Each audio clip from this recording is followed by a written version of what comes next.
I can definitely see why people would think Back to the Future is a perfect film. It has a lot of setups and payoffs, is what I would say. Is in the first half hour, basically everything you see comes back later.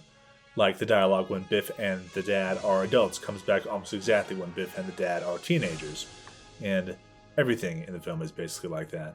A lot of setup happens in the half hour that makes the remaining hour and a half very exciting and satisfying. It's a lot more honed than a lot of film productions because of that. It seems like they had a fair bit of trouble making it. They're certainly talking about that a lot. But it also seems like they were able to still make something really good anyway, because it's not that they were struggling to get anything good out of it. They were struggling to get something really good out of it. They knew, for example, that Michael J. Fox was a really good fit, and so that's why they fought for him. It was not a struggle to make anything good. It was a struggle to reach the heights they knew they could.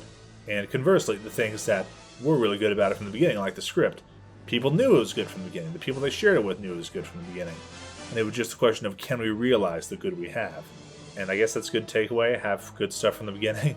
Of course, that's easier to say than actually do. In terms of how it looks at the decades they're in, they said in the making of video, it was a purely mathematical decision. You had to go back to when the parents were kids, so that has to be a certain time back.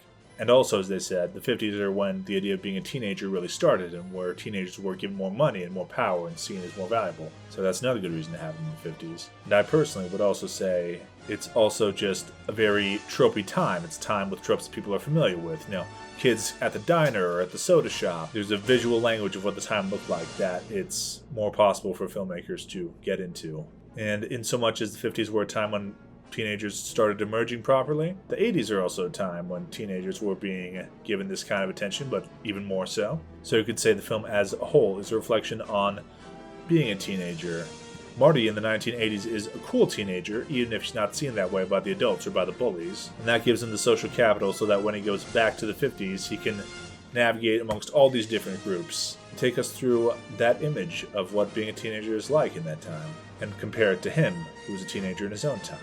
He can talk to the cool guys, he can talk to cute girls, he can talk to the nerds, he can talk to the bullies, he can perform at the high school dance, and he manages to fit in all those places. So yeah, that's my 2 bits.